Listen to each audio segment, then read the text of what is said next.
Apocalypse 13, 1 jusqu'à 4. Puis, j'ai lu au nom de Jésus-Christ. Amen. Puis j'ai vu monter de la mer une bête qui avait 10 cornes et 7 têtes. Et sur ses cornes 10 diadèmes. Sur ses têtes des noms de blasphème. La bête que je vis était semblable à un léopard, ses pieds étaient comme d'un ours et sa gueule comme une gueule de lion. Le dragon lui donna sa puissance, son trône et une grande autorité. Je vis l'une des têtes comme blessée à mort, mais sa blessure mortelle fut guérie. Rempli de l'admiration, la terre entière suivit la bête et ils adorèrent les dragons parce qu'il avait donné l'autorité à la bête. Et ils adorèrent la bête en disant qui est semblable à la bête, qui peut combattre contre elle. Verset 13. Elle opérait. Bien, je commence par le verset 11. Puis je vis monter de la terre une autre bête qui avait des cornes semblables à celles d'un agneau et il parlait comme un dragon. Il exerçait toute l'autorité de la première bête à sa présence. Et il obligeait la terre et ses habitants d'adorer la première bête dont la blessure mortelle avait été guérie. Elle opérait de grands prodiges jusqu'à faire descendre du feu du ciel sur la terre à la vie des hommes. Et il séduisit les habitants de la terre par des prodiges qui lui étaient donnés d'opérer en présence de la bête, en disant aux habitants de la terre de faire une image de la bête qui avait été blessée par l'épée et qui avait été guérie. Apocalypse 17.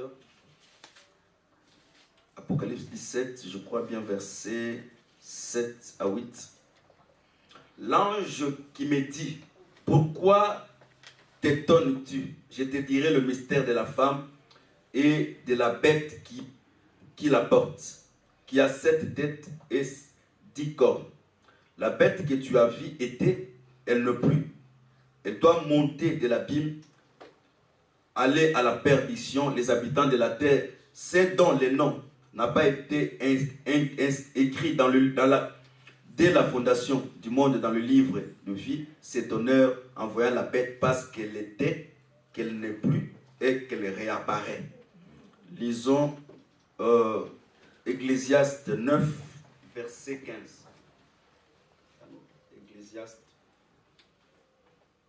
Ecclésiaste 9.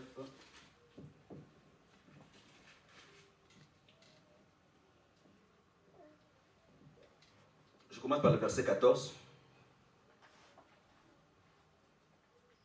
Il y avait une petite ville avec peu d'hommes. Dans son sein, un roi puissant marcha sur elle, l'investit et éleva contre elle des grands forts. Il s'y trouvait un homme pauvre, sage, qui sauva la ville par la sagesse, et personne s'est souvenu de cet homme pauvre. Jean 5. Jean 5.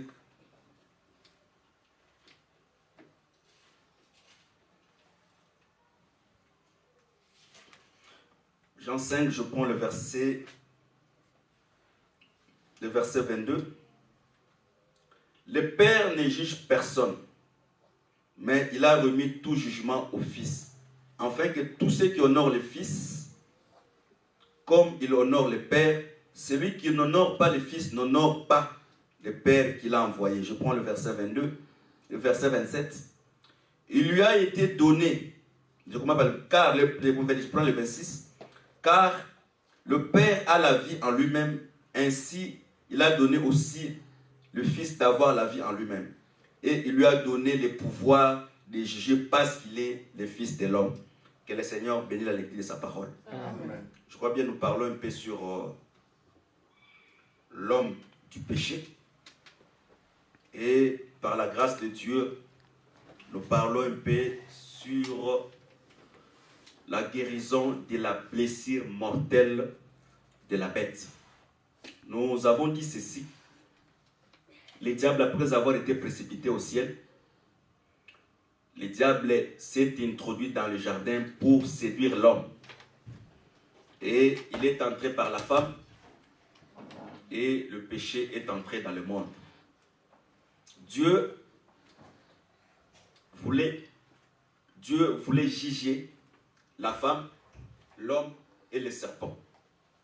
Et il a promis à l'homme, à la femme et au serpent, il dit, la postérité de la femme écrasera la tête du serpent et le serpent va lui mordre sur les talons. Nous avons dit ceci en prenant l'écriture d'Habakkuk 2, je crois même le verset 3. Nous avons dit que la prophétie, c'est une écriture qui a des pieds et qui marche. La prophétie est différente de la doctrine. Ce n'est pas que différent dans le sens que la prophétie n'est pas la doctrine. Non, différent dans le sens, dans l'exercice de l'application. C'est-à-dire, la prophétie marche, mais la doctrine reste telle qu'elle est. La doctrine ne bouge pas, mais la prophétie bouge. Voilà pourquoi Habakkuk dit, si même elle tarde, attends-les. Elle est dans sa marche et elle s'accomplira certainement. C'est-à-dire, la prophétie marche. La prophétie que le Seigneur, Dieu avait promis dans le jardin. Que la postérité de la femme écrasera la tête du serpent. Parce que quand nous lisons Apocalypse 12, nous avons compris qu'il n'y a aucune différence entre les dragons et les serpents. C'est-à-dire les dragons, c'est lui-même les serpents. C'est-à-dire quand on dit que la postérité de la femme écrasera la tête du serpent, c'est par là facilement nous pouvons comprendre que à la croix, Christ, comme étant la postérité de la femme, avait écrasé la tête du serpent. J'avais donné des écritures, des exemples. J'ai dit ceci, quand nous lisons Samuel, la Bible dit, pendant qu'il y avait le bataille, David a pris la pierre, il a tiré Goliath sur la tête. Et Goliath est tombé, il est mort. Mais quand nous lisons Daniel, Daniel dit, la pierre qui s'est détachée sans le secours de la main d'une personne, la pierre est venue et il a touché le pied des statues et cette pierre est devenue une grande montagne. C'est par là que nous avons donné la différence entre la pierre qui a touché la tête et la pierre qui a touché les pieds. La pierre qui a touché la tête s'est accomplie dans la première venue de Christ. Parce que Jean nous dit, le jugement est donné au Fils de l'homme. Quand nous lisons les Écritures pour savoir qu'est-ce que signifie le Fils de l'homme, nous allons voir que le terme Fils de l'homme dans l'Ancien Testament, dans l'Ancienne Alliance, a été utilisé seulement 2 fois. Chez Daniel et chez Ézéchiel. Et quand nous lisons très bien, nous allons voir que le Fils de l'homme s'est manifesté seulement quand Israël était captif. C'est-à-dire quand Israël était captif en Babylone, c'est à ce moment Daniel a vu le Fils de l'homme venir. Et de la même manière, Ézéchiel aussi pouvait voir le Fils de l'homme. C'est-à-dire, le rôle des Fils de l'homme, selon qui dit l'Écriture, Dieu a donné le pouvoir de juger au Fils de l'homme. Voilà pourquoi nous croyons, même aujourd'hui, le Fils de l'homme aussi est venu dans l'Église pour juger, pour accomplir l'Écriture qui dit, le jugement commencera dans la maison de Dieu. C'est-à-dire, aujourd'hui, Christ, comme étant le Fils de l'homme, est venu condamner les péchés. Parce que le rôle du Fils de l'homme, c'est condamner les péchés. C'est-à-dire, quand il vient dans l'Église, tel que nous sommes, la parole que nous écoutons, c'est déjà un jugement pour nous. Pour les gens qui ne sont pas destinés au salut, cette même parole les a déjà condamnés. Pour les gens qui sont destinés au salut, cet jugement, c'est celle qui nous ramène de la mort à la vie. Parce que Christ a été jugé déjà à notre place. Voilà pourquoi il n'y a plus de condamnation pour ceux qui sont en Jésus-Christ. Quand nous donnons les exemples pour un peu mûrir la pensée, nous pouvons prendre l'arche de Noé. Parce que Dieu, au temps de Noé, Dieu voulait juger toute la terre. Dieu a résolu qu'il va exterminer, il va finir avec le péché. Voilà pourquoi nous croyons au temps de Noé, celui qui était venu juger, c'était le Fils de l'homme, parce que Dieu a donné le jugement au Fils de l'homme. Maintenant, les déluges qui descendaient, pour les gens qui étaient dans l'arche, c'était le salut. Mais pour les gens qui étaient allés en dehors de l'arche, c'était la mort. Voilà pourquoi j'ai dit, pour ceux qui sont destinés au salut, le Seigneur les a déjà sauvés par l'œuvre de la croix. Mais ceux qui ne sont pas appelés au salut, la parole ne leur sert pas le salut. Mais la parole leur sert le jugement et la condamnation. Parce que Dieu ne peut pas condamner si quelqu'un n'a pas écouté la parole. Voilà pourquoi l'Écriture dit, cette bonne nouvelle sera annoncée jusqu'à l'extrémité de la terre pour servir les témoignages du jugement. Voilà pourquoi, si même aujourd'hui à Sri Lanka que l'évangile n'est pas encore entré, mais Dieu permettra que l'évangile entre jusque là-bas. Parce que les gens de Sri Lanka ne peuvent pas être jugés sans pourtant écouter la parole. Voilà pourquoi vous voyez dans les termes simples, le Seigneur dit, les gens de Sodome et Gomorrhe seront moins jugés que les gens de cette génération. C'est-à-dire les gens de Sodome et Gomorrhe, ils n'ont pas reçu la grâce d'écouter l'évangile du salut. Voilà pourquoi Dieu sera clément envers eux que nous qui écoutons la parole de Dieu aujourd'hui. Que le Seigneur bénisse. C'est-à-dire à chaque fois quand il y a le péché, Dieu envoie le Fils de l'homme. Parce que Dieu, il a donné le pouvoir du jugement au Fils de l'homme. Voilà pourquoi nous croyons. Quand David était devenu dans le champ de bataille, il est venu pour juger les péchés. Parce que pendant 40 jours, les péchés dominaient sur Israël. Parce que quand nous disons Goliath, Goliath c'est l'image du péché. Mais dans sa première venue, il est venu comme fils de l'homme, mais dans la faiblesse, non dans la gloire. Parce que la Bible dit ceci, la sagesse vaut mieux que les armes de guerre. C'est dans sa première venue, il n'est pas venu pour combattre, mais il est venu comme un homme sage. Or, la sagesse, c'est que nous disons que la sagesse, c'est cet évangile que nous prêchons. C'est-à-dire, il est venu dans la simplicité, pour, dans cette simplicité, juger Goliath qui est l'image du péché. Voilà pourquoi quand il est venu, comme étant David, il devait tirer la pierre sur la tête de Goliath pour écraser, pour accomplir la promesse que Dieu avait promise dans le jardin d'Éden, que la postérité de la femme écrasera la tête du serpent. Donc à ce moment, les serpents c'était Goliath. Mais la prophétie, comme elle marchait, la prophétie devait s'accomplir à la croix. C'est-à-dire, c'est à la croix que l'ennemi, le diable, a été écrasé. Il a été écrasé pourquoi? Parce que le Seigneur, quand nous lisons dans sa seconde venue, parce que dans sa seconde venue, il sera maintenant la pierre, non qui va toucher la tête, mais la pierre qui va toucher les pieds. Parce qu'il viendra dans sa gloire.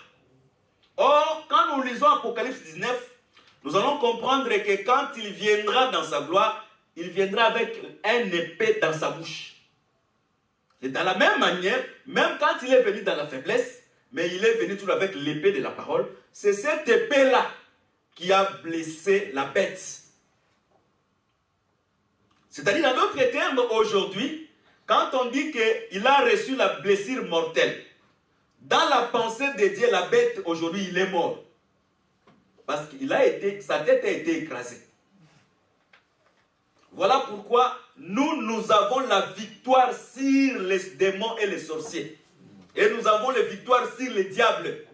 J'ai dit le dimanche, sans la victoire de Christ, nous sommes incapables de chasser même les plus petits démons de tous les démons. Parce que premièrement, les démons, ce sont des anges déchus. Or, l'homme et l'ange, l'ange a été toujours supérieur en force par rapport à l'homme. Mais à cause de la victoire, nous aujourd'hui, nous avons la force au-dessus des démons. Voilà pourquoi l'Écriture dit, à ceux qui croiront, ils marcheront sur les serpents et les scorpions. Rien ne pourra leur nuire. Parce qu'aujourd'hui, la victoire est à notre camp. Parce que la tête du serpent a été écrasée. Bien que le serpent ait été écrasé, mais le frère Esaïe nous dit ceci, laquelle c'est le faux prophète. C'est-à-dire aujourd'hui, bien qu'il est écrasé, mais les faux prophètes continuent toujours à opérer. Au travers la queue. Parce que nous croyons, la tête à la queue c'est tout un corps. Même Israël quand il marchait, l'Israël était tout un corps qui marchait. Et Dan c'était la queue. Donc je ne suis pas dans les campements, mais parlons un peu ce que nous voulons parler. Voilà pourquoi nous comprenons. Dans tous les combats que nous combattons dans la victoire parce que le Seigneur a écrasé la tête du serpent. Voilà pourquoi un enfant de Dieu, devant quel que soit un démon le plus méchant dans l'état où nous sommes, il doit avoir une foi ferme qu'il est fort que les démons. Parce qu'aujourd'hui, les démons et les diables n'ont pas le pouvoir sur nous. Mais nous avons le pouvoir parce que Jésus-Christ a écrasé la tête du serpent à la croix. Voilà pourquoi dans tout ce que nous combattons, nous sommes de plus que vainqueurs. Mais n'oublie pas, l'athlète n'est pas couronné dans la course s'il n'a pas combattu selon le règle. C'est-à-dire, pour que nous conservons cette victoire, il y a aussi les règles que nous devons marcher.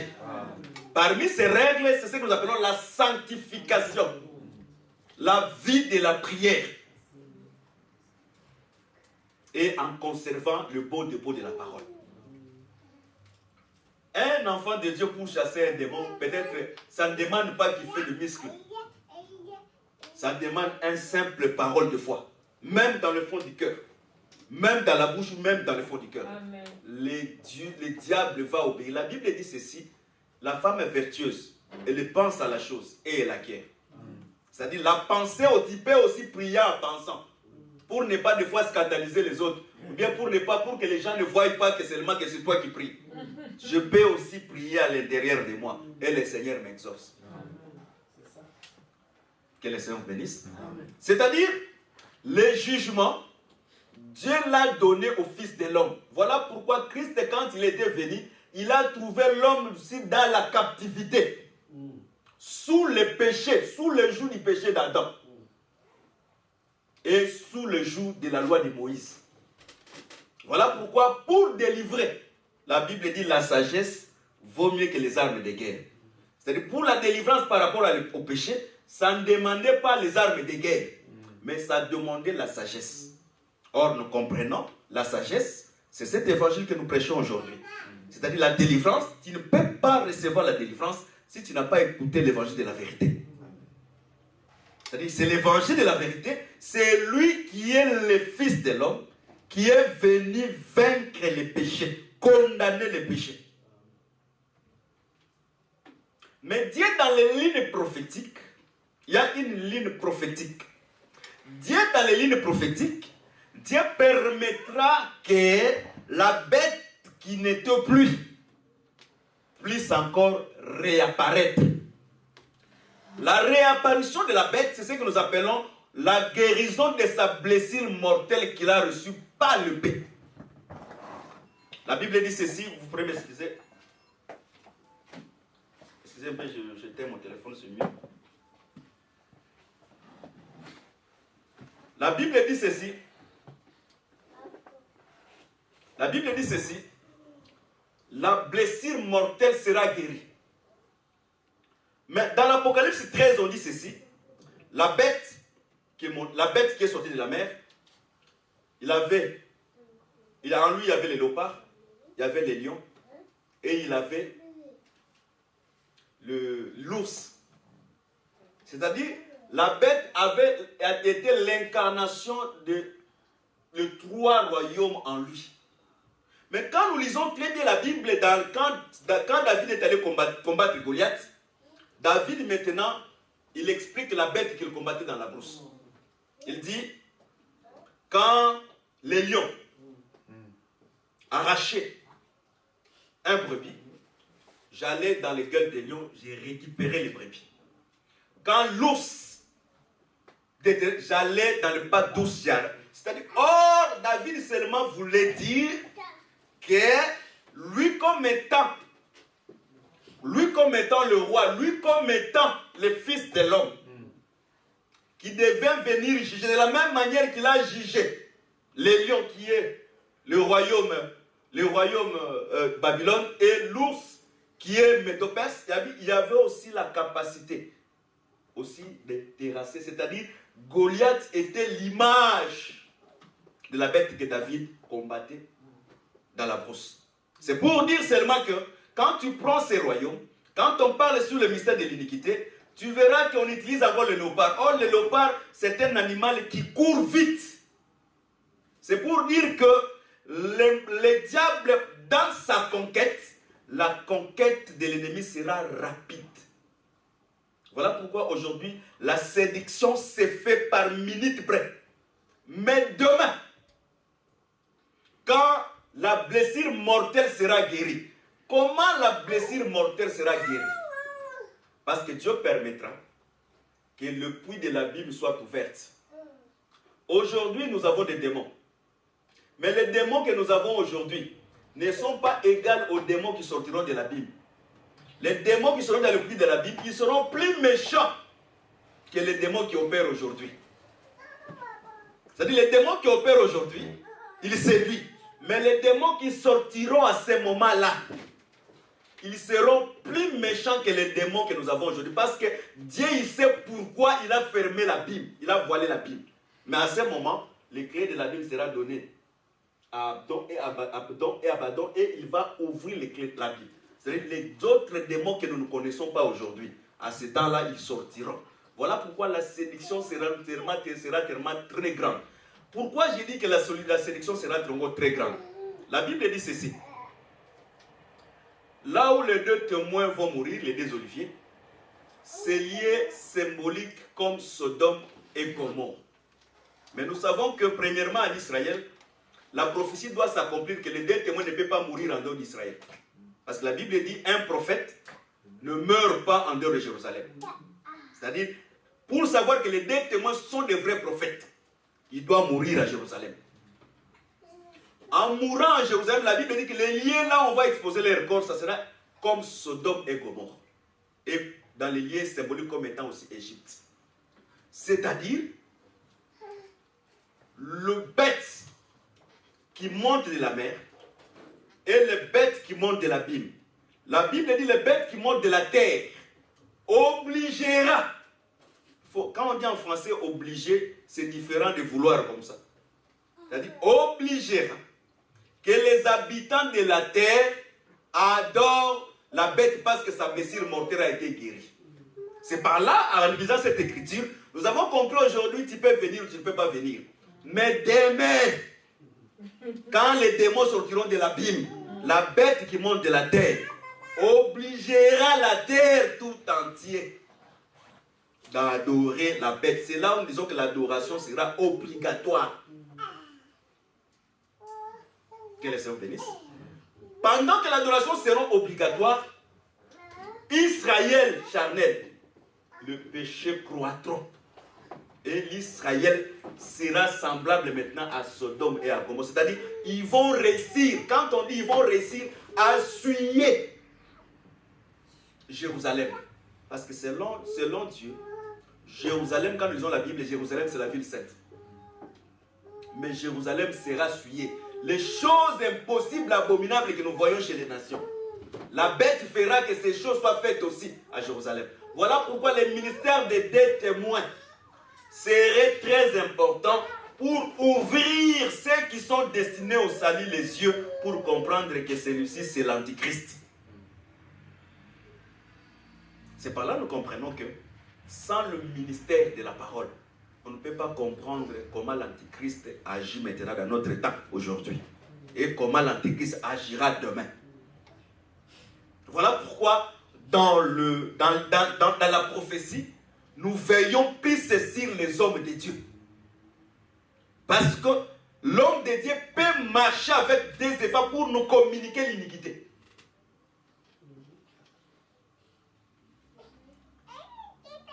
Le ministère aujourd'hui, c'est comme un gâteau, c'est comme un cadeau.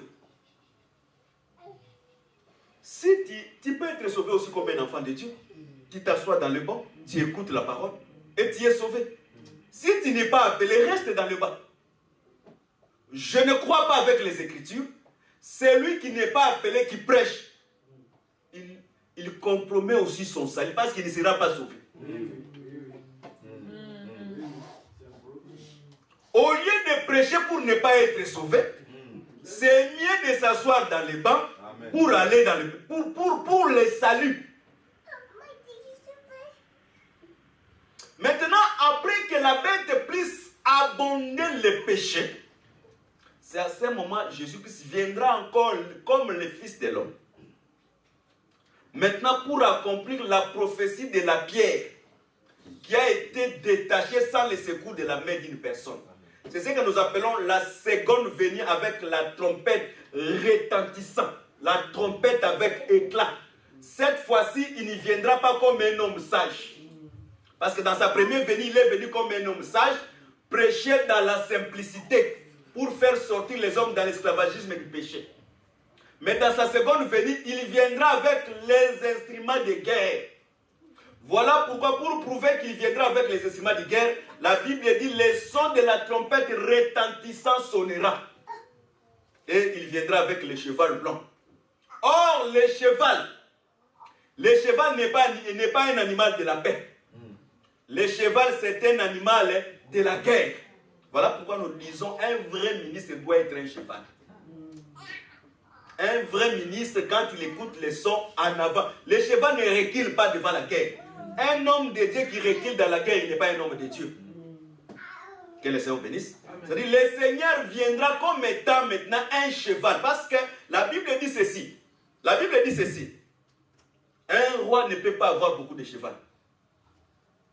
Parce que s'il a beaucoup de cheval, il va faire retourner le peuple en Égypte. Voilà pourquoi quand il y a Apocalypse 6, tu verras que l'ennemi, l'antichrist change le cheval. Tout ce cheval a pour objectif pour ramener le peuple en Égypte vers le péché. Mais Dieu n'a qu'un seul cheval. Et son cheval, c'est le Seigneur Jésus-Christ. Voilà pourquoi il viendra maintenant avec les sons de la trompette retentissant dans sa seconde venue, pour maintenant mettre fin au ministère de l'Antichrist. Non seulement le ministère de l'Antichrist, à toute personne qui aura reçu le sceau des marques de la bête.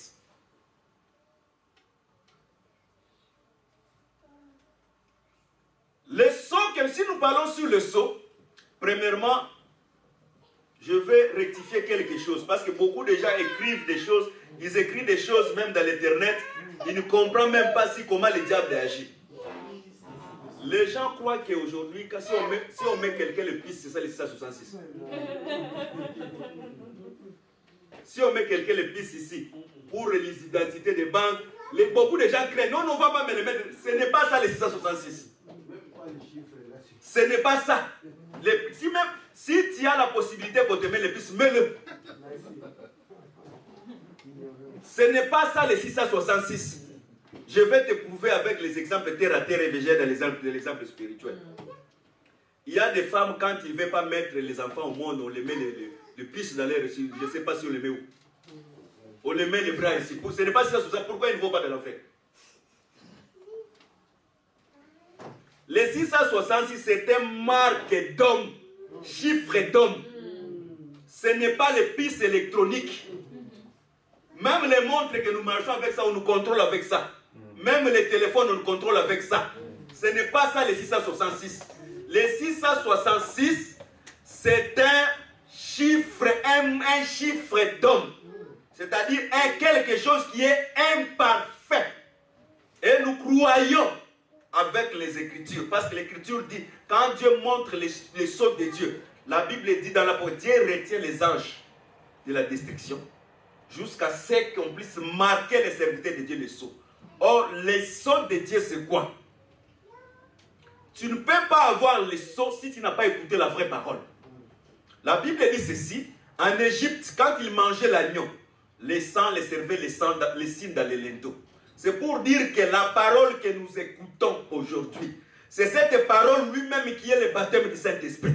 Parce que l'Écriture dit, vous êtes régénérés par une semence incorruptible. Or, le baptême du Saint-Esprit, c'est la régénération. Dans d'autres termes, quand le mauvais effet, le vin de la grande Babylone, entre dans ta vie, si tu crois à cela, c'est ça le sceau des marques de la bête. Parce que la Bible dit, celui qui a l'intelligence qui puisse calculer. On calcule comment? On calcule au travers l'enseignement. C'est-à-dire c'est la connaissance qui nous permet de déchiffrer que ça c'est un mauvais enseignement. Or les mauvais enseignements, c'est ça le sceau de la marque de la bête.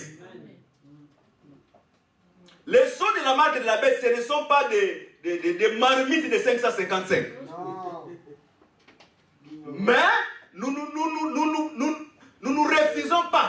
qu'il y a certaines signes sataniques qui font en communion avec le diable. Parce que même l'Écriture dit, tu ne peux pas offrir à Dieu sur un autel qui a les statues. Nous avons les statues comme les mauvais enseignements, les statues aussi comme les mauvais dieux, les mauvaises pratiques, des signes occultes. Mais quant à la pensée de 666, 666, ce n'est pas les pistes électroniques qu'on met sur les corps. Non, ce n'est pas ça. Parce que le diable, des fois, il va commencer à tromper les gens pour atteindre ses objectifs. C'est par là que je comprends. Quand je lis Apocalypse 13, la Bible dit la bête qui monte de la terre, c'est celui qui obligera que les habitants de la terre adorent la bête. C'est par là que je comprends le rôle des faux prophètes. C'est pour que les gens s'égarent et les gens croient aux mauvais enseignements. Tout faux prophète, conscient ou inconscient, son travail, c'est de préparer la venue de la marque de la bête. Son travail, c'est préparer la règne de la bête. Mais pendant qu'aujourd'hui nous avons la victoire, pendant que le blessure mortel n'est pas guéri, le diable ne peut pas nous maltraiter. Bien que nous pouvons recevoir la persécution chez les gens méchants, mais demain, après le ministère de 2 témoins, la Bible dit, les saints seront livrés entre ses mains. Ça c'est Daniel 7. Les saints seront livrés entre ses mains. Il opprimera les saints. Et l'Écriture dit, quand la force du peuple saint sera épuisée, le défenseur des saints viendra. Le peuple saint là, ce n'est pas toi. Parce que toi tu ne seras pas à ce moment. Le peuple saint là, c'est la maison d'Israël. Quand sa force sera épuisée, c'est à ce moment le défenseur des saints se lèvera.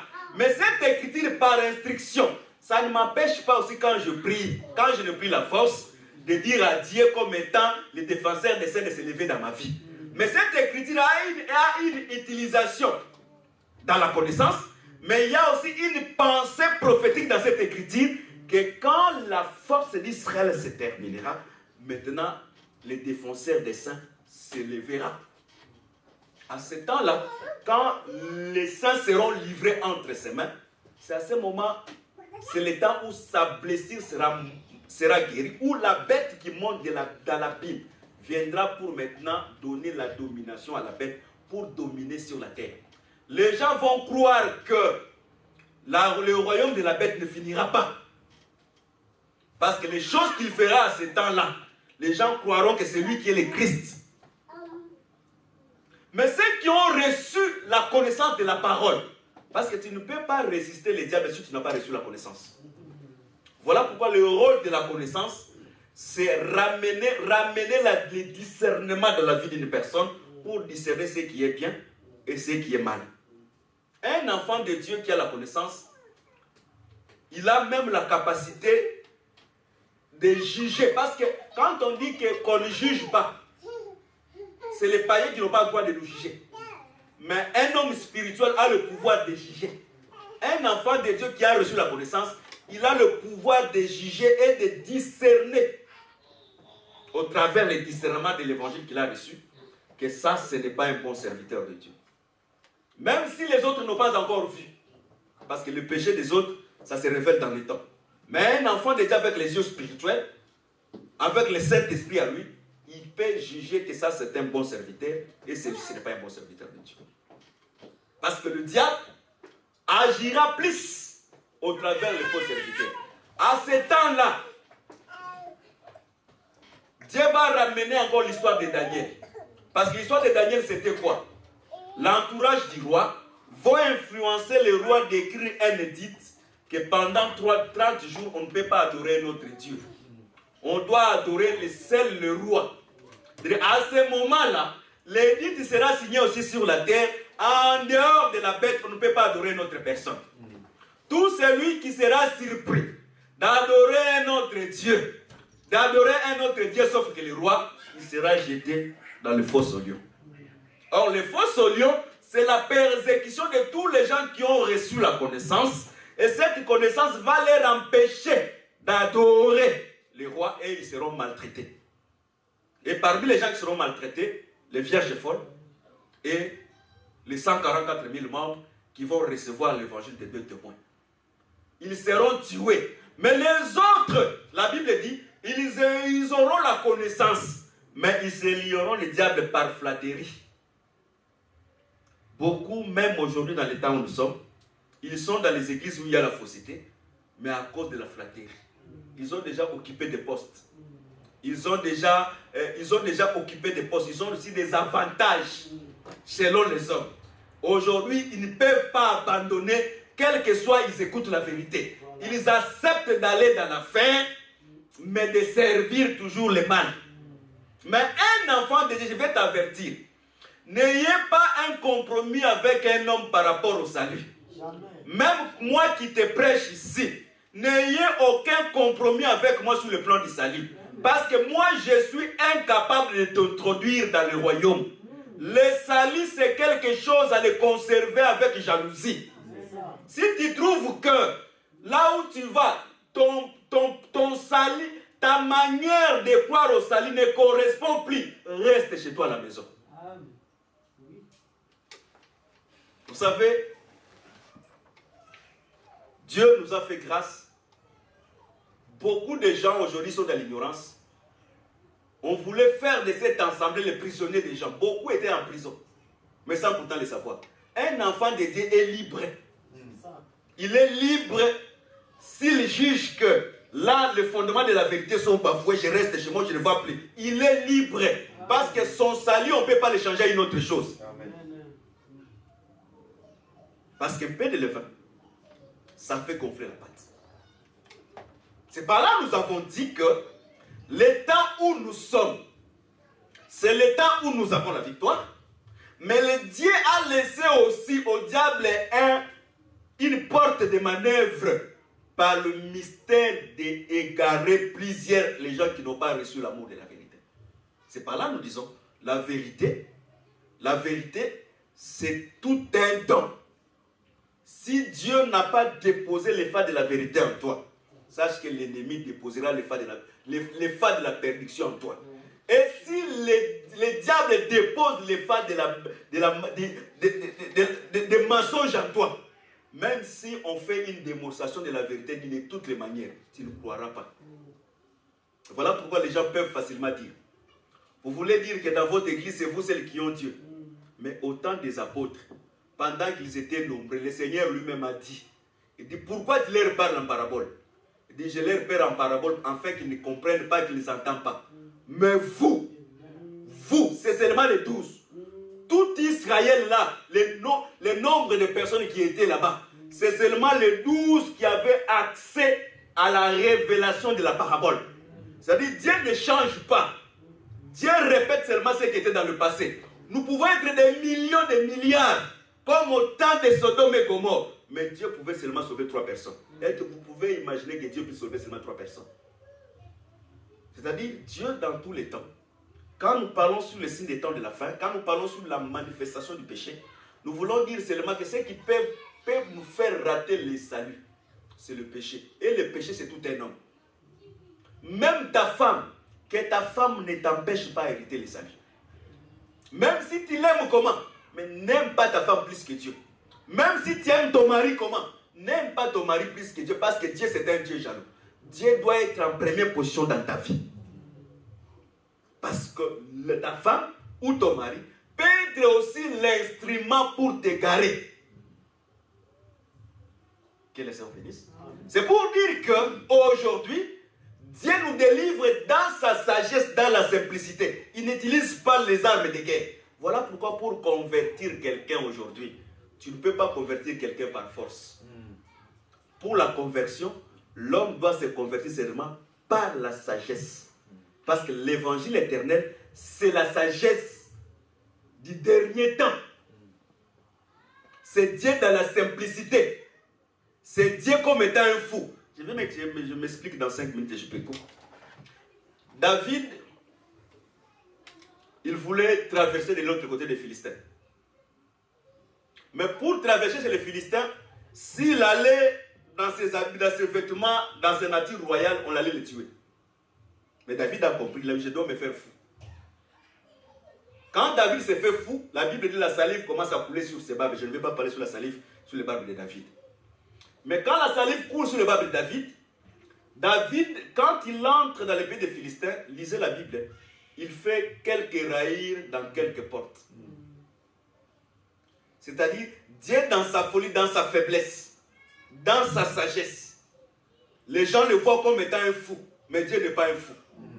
Mais il a pris seulement cette forme pour traverser l'église des nations, pour sauver quelques-uns. Quand il termine son travail, David reprend sa vraie nature. C'est pour dire, voilà pourquoi Paul dit, Dieu dans sa folie, il a pris à Dieu de sauver les gens par la prédication de la croix. La prédication de la croix, c'est la sagesse. Dieu dans les petites choses, mais pour délivrer l'homme du péché. Parce que Dieu étant fort, il ne pouvait pas délivrer du péché. Mais Dieu étant faible, il a délivré l'homme du péché. Voilà pourquoi les péchés, ce n'est pas quelque chose qu'on peut crier sur les gens pour abandonner le péché. Ce n'est pas quelque chose qu'on peut frapper quelqu'un pour abandonner le péché. Mais c'est seulement par la sagesse. Parce que la sagesse vaut mieux que les armes de guerre. C'est pour dire que le fait que David fait commencer à faire couler les salives sur ses barbes, c'est ce que nous appelons la prédication de la croix. C'est-à-dire David prêchait déjà la croix, comment il va traverser notre camp. Si David n'était pas sauvé, même si je te prêche ici, je te prêche seulement pour ta propre condamnation. Mais je crois que si tu es venu, parce que tu es un fils de roi, parce que Dieu a sonné sa cloche dans ton cœur. Voilà pourquoi nous voulons que pendant que nous sommes dans ce temps ici, si tu rates ton salut aujourd'hui, demain, ce n'est pas pour toi. Même quand nous marchons, la Bible dit demain ne nous appartient pas. Les gens qui ont croyé qu'ils devaient se réveiller aujourd'hui, ils ne sont pas réveillés. De la même manière, ils ne sont pas se réveiller, ils ne sont pas réveillés. Toi aussi, demain, tu ne peux pas te réveiller. Voilà pourquoi chaque fois quand nous écoutons la parole, prie pendant le temps de ton pèlerinage sur la terre, parce que les sorts d'un homme, c'est comme celle d'un mercenaire. Pendant que tu es sur la terre, que tu sois agréable au Seigneur. Parce que tous les signes qui nous permettent d'aller vers le temps de la fin, il y a plusieurs qui sont déjà accomplis.